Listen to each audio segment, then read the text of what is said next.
Like பண்ணி comment பண்ணி subscribe பண்ணுங்க உறவுகளே. அவளுக்கென்று ஒரு மனம் காதல் பயணம் பகுதி 18. பக்கத்தில் உள்ள முருகன் கோவிலுக்கு என்று சொன்னால் மதுமதி. சரி, நான் அதே வழியாகத்தான் செல்கிறேன், வா, உன்னையும் விட்டு விட்டு செல்கிறேன் என்றார். ஜெயராணியோ கிருஷ்ணராஜ் திருந்து விட்டதாக எண்ணி மதுமதியை அவருடன் அனுப்பி வைத்தார். இரவு மணி 8 ஆனது. அப்போதும் மதுமதி வீட்டுக்கு வரவில்லை. ஆனால் கிருஷ்ணராஜ் மட்டும் 7 மணிக்கே வந்து விட்டார்.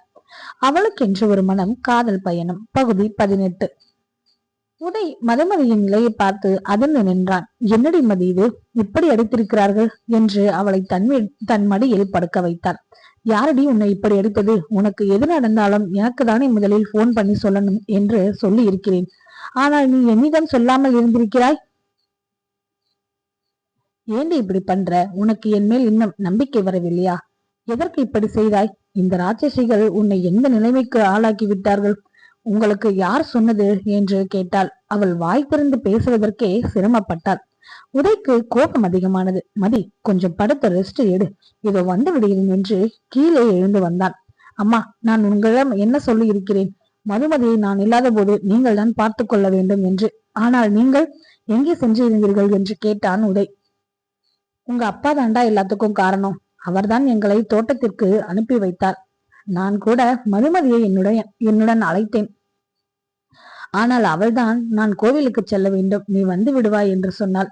அதுதான் அவளையும் நம் வீடுதானே என்று விட்டு விட்டு சென்றேன். ஆனால் இப்படியாக என்று நான் நினைக்கவே இல்லை என்றார். அம்மா, எனக்கு தான் தெரியுமே இவர்களை பற்றி. நான் மதுமதியிடம் சொல்லி இருந்தேன், இங்கு இருப்பவர்களிடம் கொஞ்சம் கவனமாக இரு என்று. அவளும் உங்களைப் போலவே இதுவும் நம் வீடுதானே என்று எதுவும் நடக்காது என்று கூறினாள். ஆனால் இப்போது இருங்கள், இதோ நான் வந்து விடுகிறேன் என்று சொல்லிவிட்டு பிரியா ஜெயந்தி கிருஷ்ணராஜை பார்த்தான். அப்பா, நீங்களா இப்படி மதுமதியை நீங்கள் மருமகளாக ஏற்றுக்கொள்ள வேண்டாம். சக மனுஷையாக அதாவது நினைத்திருக்கலாமே. யாரும் இல்லாத அவளுக்கு நீங்கள் ஒரு தந்தையாக நடந்திருக்க வேண்டாமா? ஏன் இப்படி செய்தீர்கள் என்றான். அத்தை, நீங்கள் என்ன நினைத்தீர்கள்? மதுமதியை அடித்து இங்கிருந்து துரத்திவிட்டால் நான் ஸ்வேதாவை திருமணம் செய்து கொள்வேன் என்று நினைத்தீர்களா? இந்த உயிர் பிரிந்து என் உடலை எடுத்தாலும் கூட அந்த சாம்பலிலும் என் மதுமதி தான் நிறைந்திருப்பாள் என்றான். பிரியாவை ஓங்கி கன்னத்தில் ஒரு அறை விட்டான். அவளுக்கு தலையே சுற்றியது வாங்கி அடியில். இந்த அடி எதற்கு தெரியுமா? இவ்வளவு நாள் உன்னை நான் செல்லமாக வளர்ப்பதாக நினைத்து உன் திமிர் வளர்ந்ததற்காக. அண்ணி என்பவள் அம்மா போன்றவள். அவளை அடித்து துன்புறுத்த உனக்கு எவ்வளவு தைரியம், நெஞ்செழுத்தமும் இருக்க வேண்டும்.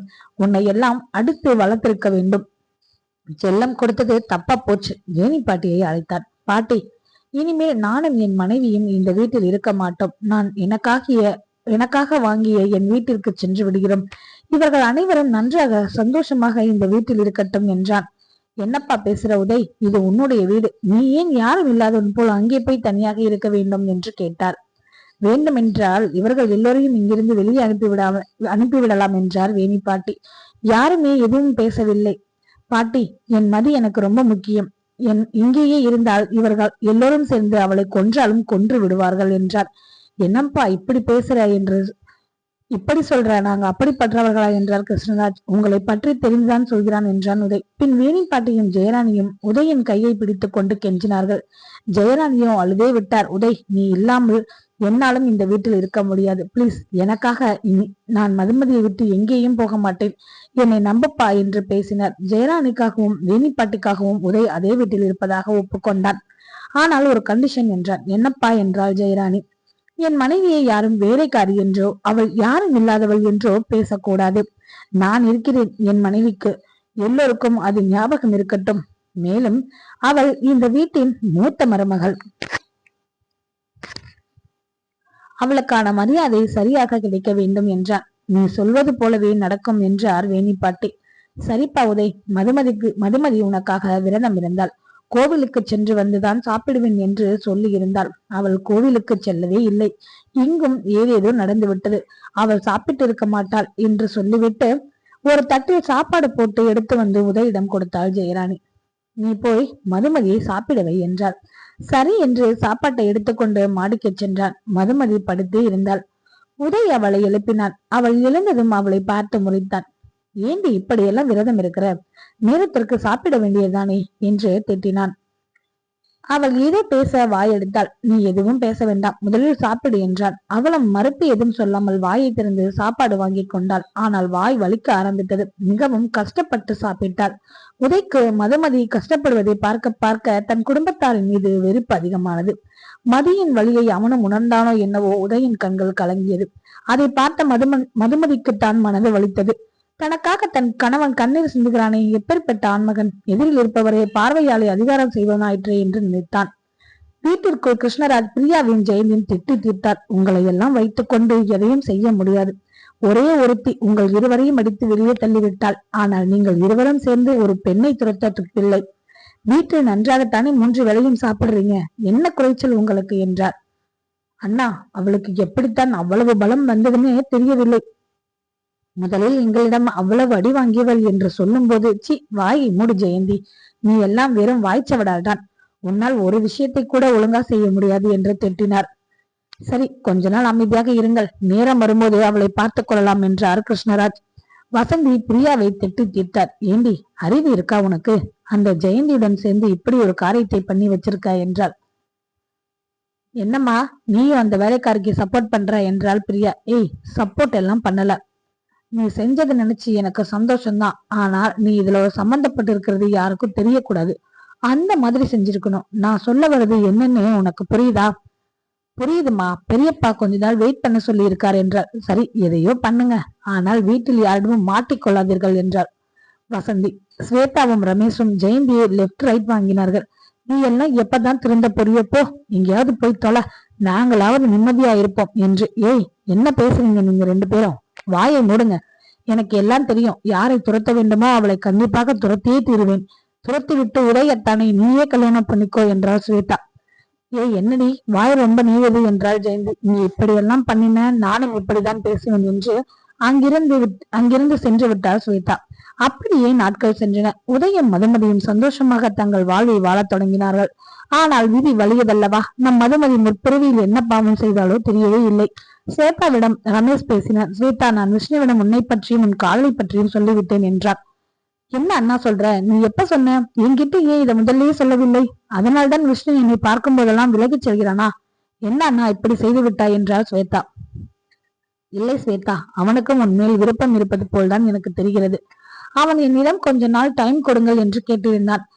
சரி என்று சொன்னேன். இன்று மாலை நான் அவனை நம் ஆபீஸ் பக்கத்தில் இருக்கும் பார்க்கில் வந்து உன்னை சந்திக்கும்படி சொல்லிவிடுகிறேன். உனக்கான பதிலை நீயே கேட்டு தெரிந்து கொள் என்றான். கொஞ்ச நேரம் யோசித்த ஸ்வேதா, சரி அண்ணா, அவனை வர சொல்லு, நானும் சென்று பார்க்கிறேன் என்று கூறினாள். ரமேஷ் விஷ்ணுவை தேடி சென்றான். கம்ப்யூட்டரில் ஏதோ வேலையாக இருந்தான் விஷ்ணு. மச்சான், என்ன பண்றீங்க என்றான் ரமேஷ். அது ஒண்ணும் இல்ல மச்சான், அண்ணன் சில ஃபைல்களை கொடுத்து என்ட்ரி போட சொல்லி இருந்தால் அதைதான் செய்து கொண்டிருக்கிறேன் என்றான். சரி மச்சான், இன்று மாலை ஸ்வேதா உங்களுக்காக பார்க்கில் வெயிட் பண்றாளாம். உங்களுடைய பதிலை அவளிடம் சொல்லிவிடுங்கள் என்றான். ஐயோ, ஸ்வேதாவிடம் நானா என்றான் விஷ்ணு. பின் நானா போய் பதில் கூற முடியும்? நீங்கள் என்னிடம் சொல்லி இருந்த டைம் முடிந்து விட்டது. உங்களுக்கு ஓகேனா சொல்லுங்க, இல்லனா என் தங்கைக்கு நான் வேறு ஒரு பையனை பார்க்கிறேன் என்றான். ஐயோ மச்சான், என் வாழ்க்கையில் கை வச்சிடாதீங்க, நானே போய் அவளை பார்க்கிறேன் என்றான். அன்று மாலை ஸ்வேதா விஷ்ணுவிற்கு முன்னதாகவே பார்க்குக்கு சென்று விட்டாள். பார்க்கின் உள்ளே நுழைந்த விஷ்ணு ஸ்வேதாவை பார்த்து விட்டான். ஸ்வேதாவோ விஷ்ணுவிற்கு பிடித்த இளம் பச்சை நிற காட்டன் சரி அணிந்து புத்தம்பது மலராய் காட்சியளித்தாள். என்னத்தான் சொல்லுடா விஷ்ணு, நம்ம காதலிக்கிறவங்களை விட நம்மளை காதலிக்கிறவங்களை ஏற்றுக்கொள்வதிலும் ஒரு சுகம் இருக்கு என்று உள்ளே வந்தான். ஸ்வேதாவின் பின்புறமாக வந்து நின்றவன் என்று குரல் கொடுத்தான். அவனுடைய வாசத்திலேயே கண்டுபிடித்து விட்டாள் ஸ்வேதா. ஹலோ, நீங்க பின்னாடி வந்து நின்றதுமே நான் கண்டுபிடித்து விட்டேன், என் முன்னே வந்து நில்லுங்கள் என்றாள். எப்படி இவள் நம்மை பார்க்காமலே கண்டுபிடித்து விட்டாள் என்ற யோசனையுடன் ஸ்வேதாவின் முன் வந்து நின்றான். என்ன சார், ஏதோ யோசனையாவே இருக்கீங்க என்றாள். அதெல்லாம் ஒன்றுமில்லை, எப்படி கண்டுபிடித்தாய் நான் தான் என்று என கேட்டான். அதெல்லாம் அப்படித்தான் என்றார். சரி, இப்போதாவது சொல்லுங்கள் விஷ்ணு, உங்களுக்கு என்னை பிடித்திருக்கிறதா இல்லையா என்று. என்னடி நீ இப்படி அதிரடியாய் கேட்கிறாய் என்றார். ஓகேடா விஷ்ணு, எனக்கான பதில் கிடைத்து விட்டது. சரி, இப்போ வீட்டுக்கு போகலாமா, இல்ல வெளியே எங்கேயாவது தனியா போகலாமா என்றாள். என்னது, பதில் கிடைத்து விட்டதா? நான் தான் இன்னும் எதுவுமே பேசவே ஆரம்பிக்கவில்லையே, அதுக்குள்ள எப்படி இவளுக்கு பதில் கிடைத்தது என்று யோசனையில் ஆழ்ந்தான். அவன் முகத்திற்கு முன் தன் கைகளை கொண்டு சொடுக்கு போட்டு கூப்பிட்டவள் அவன் அப்போதன் நிகழ் உலகத்திற்கு வரவில்லை. டேய் விஷ்ணு என்று அவனுடைய தோளை உலுக்கினாள். அப்போதுதான் தன் நிலை பெற்றான். நான் எதுவும் பேசாமலே உனக்கு பதில் எப்படி கிடைத்தது என்றான். உங்களுக்கு என்றவள், உங்கள் வாய்தான் எல்லாத்துக்கும் காரணம். எப்போதும் ஸ்வேதா அண்ணி அண்ணி என்று அழைத்து என்னை கடுப்பேற்றுவீர்கள். ஆனால் இன்று என்னடி என்று நீங்கள் அழைப்பதை வைத்தே நான் உங்கள் மனதில் வந்துவிட்டேன் என கண்டுபிடித்து விட்டேன் என்றார். தன் நாக்கை கடித்து கொண்டான். ஐயோ விஷ்ணு, உன் நாக்கு இருக்கிறதே முந்திரி கொட்டை மாதிரி, முன்னாடியே எல்லாவற்றையும் சொல்லி விடுகிறது என்றான். பெண் ஸ்வேதா, விஷ்ணு உங்களிடம் கொஞ்சம் பேச வேண்டும், பேசலாமா என்றார். பேசலாம் என்று சொன்னான். அன்று மாலை மதுமதி கோவிலுக்கு செல்ல தயாரானார். ஆனால் உதய் வராததால் அவள் ஜெயராமனிடம் சென்று, அத்தை கோவிலுக்கு போகலாமா? அவர் வரேன் என்று சொல்லி இருந்தார், ஆனால் இப்போது வரவில்லை என்றார். அதற்கு கிருஷ்ணராஜ் இலைமறித்தார். எந்த கோவிலுக்கு போகணும் நீ என்றார். பக்கத்தில் உள்ள முருகன் கோவிலுக்கு என்று சொன்னால் மதுமதி. சரி, நான் அதன் வழியாகத்தான் செல்கிறேன், வா, உன்னையும் விட்டு செல்கிறேன் என்றார். ஜெயராணியும் கிருஷ்ணராஜ் திரிந்து விட்டதாக எண்ணி மதுமதியை அவருடன் அனுப்பி வைத்தார். இரவு 8 மணி ஆனது. அப்போதும் மதுமதி வீட்டுக்கு வரவில்லை. ஆனால் கிருஷ்ணராஜ் மட்டும் 7 மணிக்கு வந்து விட்டார். தொடரும் உறவுகளை சப்ஸ்கிரைப் பண்ணுங்க, கமெண்ட் பண்ணுங்க, லைக் பண்ணுங்க.